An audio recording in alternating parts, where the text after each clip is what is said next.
शारदासुगस्नगरडी शुद्ध्यभोक्तिकृष्णं पारात्यं स्वं सदस्रसिद्धिमध्यापयन्तीं शोशिष्टायां सृजनिकलितं याबलाकृष्य पुङ्क्ते கோதா தஸ்மை நமைதம் ஊய ஏவாசு பூயக அன்னவயல் புதுவை அண்டாள் அரங்கற்கு பண்ணதிருப்பாவே பல்பதியம் இன்னிசையால் பாடிக் கொடுத்தால் நற்பாமாலை பூமாலை சூடிக் கொடுத்தாலே சொல்லு சூடிக் கொடுத்த சுடற்கொடியே தொல்பாவை பாடியர்ல வல்ல பல்வளையாய் நாடினி வெங்கடவர்க்கு என்னை விதி என்ற இம்மாற்றம் நாம் கடவா வண்ணமே நல்கு.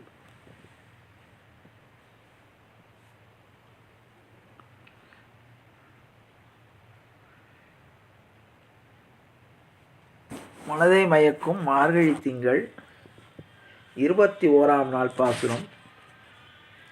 ஏற்ற களங்கள் எதிர்பொங்கி மீதளிப்ப மாற்றாதே பால் சொரியும் வள்ளல் பெரும்பசுக்கள் ஆற்றப்படைத்தான் மகனே அறிவுராய் ஊற்றமுடையாய் பெரியாய் உலகினில் தோற்றமாய் நின்ற சுடரே துயிலடாய் மாற்றார் உனக்கு வழிதொலைந்து உன் வாசற்கண் ஆற்றாது வந்து உன் அடிபணி மாப்போலே போற்றியாம் வந்தோம் புகழ்ந்தேலோ ரொம்பாவாய். இப்பொழுது பெருமாளை நப்பினை பிராட்டியை பாடி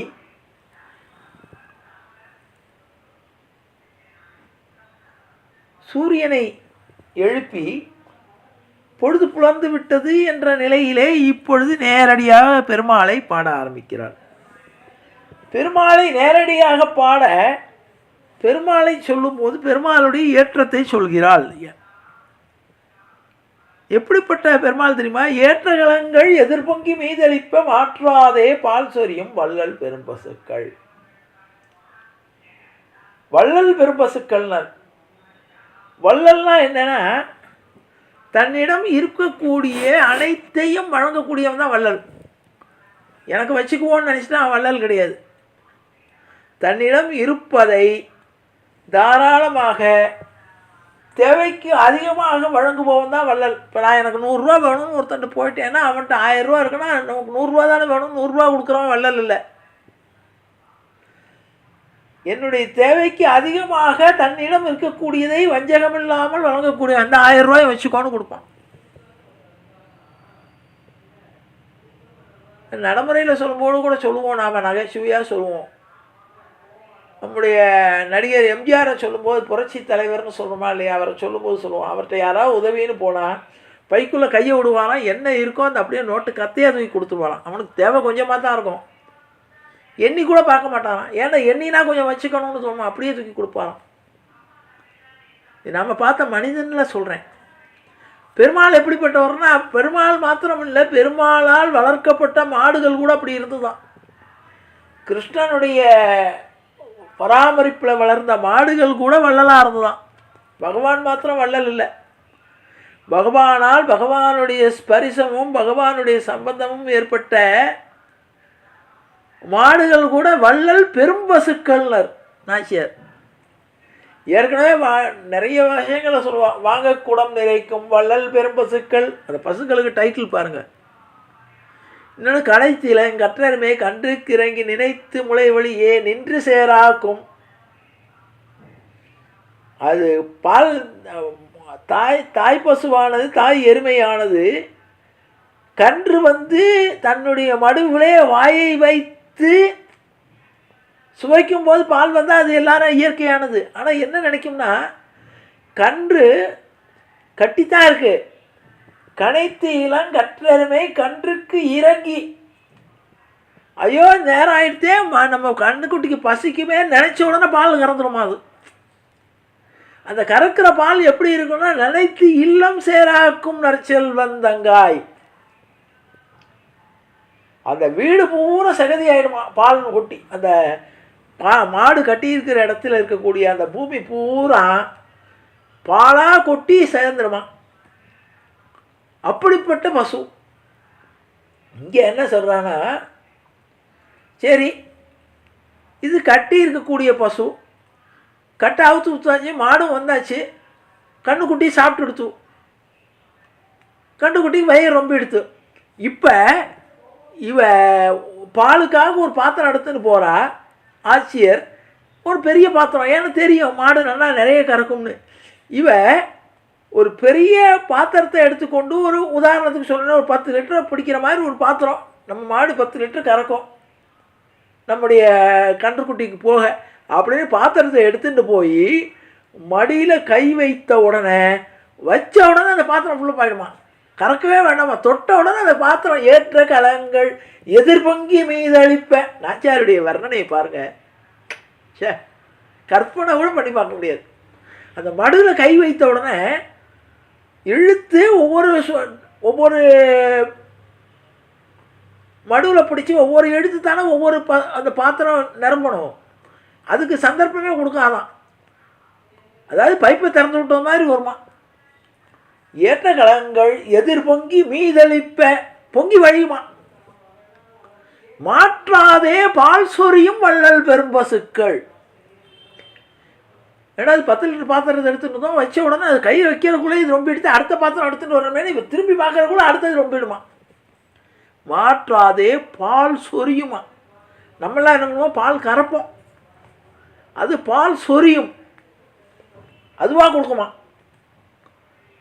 அப்போ மடுவில் கை வைக்கக்கூடிய அவகாசம் கூட கொடுக்காம பாலில் ரெடியாக வைத்து கொண்டு இருக்குமா. எப்படி பகவான் எப்படி நமக்காக பகவான் ஒவ்வொரு திவ்ய தேசத்துலையும் காத்துட்டுருக்கார், எப்படா பக்தர்கள் வருவா அவருக்கு அனுகிரகம் பண்ணணும்னு. ஏன்னா பகவான்கிட்ட நிறைய ஸ்டாக் இருக்குது. காருண்யம், அன்பு, அனுகிரகம் பகவான் வச்சுருக்கான். நம்ம தான் அவன்கிட்ட போகிறதே இல்லை.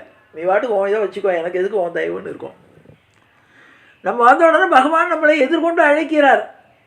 அது என்ன நான் சொல்லும்போது சொல்ல, ஆஞ்சநேயருக்கு ஒரு சிறப்பு உண்டு. அவர் ஒருத்தர் தான் பெருமாள்லேயே நமக்கு வணக்கம் போடுவார். நீங்கள் வணக்கம் போடுறதுக்கு முன்னால் அவர் வணக்கம் போட்டு நிற்பார். வாங்கோ உனக்காகத்தான் நான் காத்துட்டுருக்கேன் அனுகிரகம் பண்ணணும்னு. வேறு எந்த பெருமாளுக்கும் அந்த ஒரு ஏற்றம் சொல்ல முடியாது. ஆஞ்சநேய பெருமாளை பார்க்கும்போது நீங்கள் எங்கே பார்த்தாலும் சரி பவ்யமாக வணங்கின்னு இருப்பார். நாம் உள்ளே போய் நாம் வணக்கம் போடுறோங்கிறதுக்கு முன்னால் அவர் நமக்கு முன்னால் நமக்கு வணக்கம் போட்டிருப்பார். இது அனுபவிக்க வேண்டியது. எனக்கு ஆஞ்சநேயருடைய சன்னதிக்கு போகும்போதெல்லாம் எனக்கு தோணும், நம்ம உள்ளே போய் கோயிலுக்குள்ளே போனோன்னு தான் பெருமாளுக்கு வணக்கம் போடுவோம். ஆனால் நமக்கு முன்னால் அவர் வணக்கம் போட்டு நம்மளை வரவேற்றுன்னு இருப்பார். அப்போ அவ்வளவு நம்ம மேலே அன்பு, அவ்வளவு பவ்யம். அதே மாதிரி இங்கே என்னென்னா, நம்முடைய பசுக்கள் 10 லிட்டர் கறக்கமேன்னு பால் எடுத்து 10 லிட்டர் பாத்திரத்தை கொட்டுன்னு போனால் அதை மாற்றுறதுக்கு டைம் கொடுக்காதான், உடனே ஃபுல்லாக போயிடும். அது உடனே அந்த பால் நன்மை. அதுதான் அழகாக நாச்சியார் அனுபவிக்கிறார். ஏற்ற கலங்கள் எது. நாச்சியார்கிட்ட உள்ள சந்தோஷமான விஷயம் என்ன தெரியுமா, நாச்சியார்கிட்ட குறைவே இருக்காது, எல்லாம் நிறைவு தான். இந்த திருப்பாவை சொல்லும் போதே ஒரு தரித்திரமே போயிடும். ஏன்னா எதுலேயும் நிறைவைத்தான் பார்ப்பான். பின்னால் சொல்லும்போது குறை ஒன்றும் இல்லைன்னு சொல்லுவா, பின்னால் அது வரும். நாச்சியார்கிட்ட அனுகிரகத்தில் இருந்து, சொல்லில் இருந்து, பதத்தில் இருந்து, எல்லா விஷயத்திலும் நிறைவே காண்பான். அது ஒரு பாசிட்டிவ் அப்ரோச். ஒரு மாடு பால் கறக்கிறதுன்னு சாதாரணமாக சொன்னா என்ன, மாட்டுக்கு வள்ளல்னு டைட்டில் கொடுத்தான். எல்லாருக்கும் டைட்டில் கொடுப்பான். சாதாரண பெருமாளை சொல்லும்போது கூட ஒரு வார்த்தையில் பெருமாளை புகழ மாட்டான். அதே மாதிரி ஒரு யாரையும் புகழும்போது அளவுக்கு அதிகமாக அவர்களுடைய தகுதியை சிலாகித்து சொல்லக்கூடியவர். அதுதான் ஒரு சந்தோஷமான ஒரு கவிதை இன்பம். நாச்சியார்கிட்ட குறைவே கிடையாது, நிறைவு தான். தன்னை தாழ்த்தி கொண்டு மற்றவர்களை உயர்த்தக்கூடியவள் நாச்சியார். இதனால் சொல்லும்போது சொல்ல, அறியாத பிள்ளைகளும் அன்பினால் உந்தன்னை சிறுபேர் அழித்தனம்பா. இதெல்லாம் எதுக்குன்னா நமக்கு வரணும். தன்னை தாழ்த்தி கொண்டு மற்றவர்களை உயர்த்தக்கூடிய பண்பாடு. இப்போ பெருமாள் எப்படிப்பட்டவன்கிறதுக்கு சொல்கிறேன். எப்படிப்பட்ட ஐஸ்வர்யம் உள்ளவன் தெரியுமா? ஏற்ற கலங்கள் எதிர்பொங்கி மீதளிப்ப மாற்றாதே பால் சொரியும் வள்ளல் பெரும்பசுக்கள் ஆற்றப்படைத்தான் மகனே அறிவுராய். நந்தகோபாலனுடைய கோகுலத்தில் உள்ள பசுக்கள் எல்லாம் ஏற்றகலங்கள் எதிர்பொங்கி மீதளிக்கும். அப்போ ஒரு பாத்திரத்தை எடுத்துகிட்டு போனால் அந்த பாத்திரம் பொங்கி நிரம்பி வழியக்கூடிய அளவுக்கு பால் கொடுக்கக்கூடிய ஆற்றப்படைத்தவனுடைய மகனே, அப்படிப்பட்ட நந்தகோபாலனுடைய மகனே அறிவுராய். ஊற்றமுடையாய் பெரியாய், நீ ஏற்றமுடையவன் பெரியவன், உலகினில் தோற்றமாய் நின்ற சுடரே துயிலடாய். இந்த உலகம் தோன்றுவதற்கும் உலகத்தை தோற்றுவித்த சுடரே, பிரகாசிக்கக்கூடியவனே துயிலடாய். மாற்றார் உனக்கு வழி தொலைந்து உன் வாசற்கண் ஆற்றாது வந்து உன் அடிபணியமா போலே. நாங்கெல்லாம் என்ன பண்ணியிருக்கோம், வேறு வழி இல்லாமல் உன்னை பாட வந்து இருக்கிறோம், உன்னுடைய திருவடியை நாடி வந்து இருக்கிறோம். ஆற்றாது வந்து உன் அடிபணியமா போலே, உன்னுடைய திருவடிகளை நாடி வந்திருக்கிறோம். போற்றியாம் வந்தோம் புகழ்ந்தேலோ ரொம்பாவாய், உன்னை போற்றுவதற்காக உன்னை பாராட்டுவதற்காக வந்திருக்கிறோம். ஆகவே நீ வந்து அனுகிரகம் பண்ணணும் என்று இந்த 21வது நாள் பாசுரத்திலே பெருமாளை துயில் எழுப்புகிறாள். இப்போ இதில் ஒரு நுணுக்கத்தை கவனிக்கலாம். நம்ம நப்பினை எழுப்பி பார்த்தா நப்பினுடைய அன்பினால் கட்டுப்பட்ட பெருமாள் வர்ற மாதிரி தெரியல.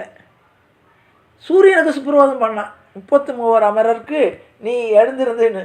சூரியன் வந்த உடனே இப்போ பெருமாள் எந்திரிச்சு தானே ஆகணும், ஏன்னா விடிஞ்சிருத்தோ, எல்லாரும் அவங்கவுங்க எந்திரிக்க ஆரம்பிச்சிருவாங்க. மாடு கத்தி எடுத்தோ, எப்படிப்பட்ட மாடு, பாத்திரங்களை வச்சா பாத்திரங்களை ஒரு நொடியில் நிரப்பக்கூடிய மாடு. அப்போ ஆயர் குலத்தினுடைய நந்தகோபாலன்லேருந்து எல்லாரும் சுறுசுறுப்பாக எந்திரிக்க ஆரம்பிச்சு விடுவாங்க. ஆகவே இப்போ சூரியன் வந்தாச்சு எந்திருந்தாச்சு, அப்போ பெருமாளை இப்போ நேரடியாக பாடிடலாம். நாங்கள் எப்படி வந்திருக்கோம், ஆற்றாது வந்து உன் அடிபணி போலே, ஆற்ற மாட்டாமே எங்களால் பொறுக்க முடியாமல் உன்னுடைய திருவடியை நாடி வந்திருக்கிறோம். போற்றியாம் வந்தோம் புகழ்ந்தேலோ ரொம்பாவாய் என்று இன்று 21வது நாள் பாசுரத்திலே பெருமாளுடைய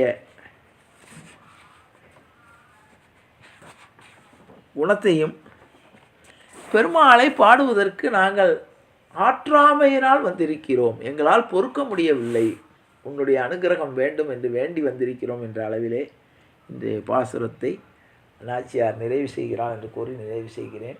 ஜானகி காந்தஸ்மரணே ஜெய ஜெய ராம ராம். சத்குரு மகாராஜுக்கு ஜெய, ஆஞ்சநேய மூர்த்திக்கு ஜெய, ஆண்டாள் திருவடிகளே சரணம், ஆச்சாரியன் திருவடிகளே சரணம், ஜீயர் திருவடிகளே சரணம். வசுதேவ சுகந்தேவம் கம்சச்சாணூரமர்தனம் தேவகி பரமானந்தம் கிருஷ்ணம் வந்தே ஜெகத்குரும். ராமாய ராமபுத்திராய ராமச்சந்திராய யதுசே ரகுநாதாய நாதாய சீதாயா பதே நமக. கிருஷ்ணாய வாசுதேவாய தேவகி நந்தனாய ஜெய நந்தகோபகுமாராய கோவிந்தாய நமோ நமக. ஆபதாம கத்வாரம் காதாரம் சர்வதம் பதாம் லோகாபிராமம் ஸ்ரீராமம் பூயோ பூயோ நமாமிகம். அச்சுதானந்த கோவிந்தா ராமோச்சார் நஷ்யந்து சகலாரோகா சத்யம் சத்யம் வதாமிகம். காயேன வாச்சா மனசேந்திரியைர்வா புத்தியாத்மனா வா பிரகிருதே ஸ்வாபா கரோமி யத்யத் சகலம் பரஸ்மை ஸ்ரீமான் நாராயணாய சமர்ப்பயாமி. கோவிந்தராம சங்கீர்த்தனம் கோவிந்தா ஹரி கோவிந்தா.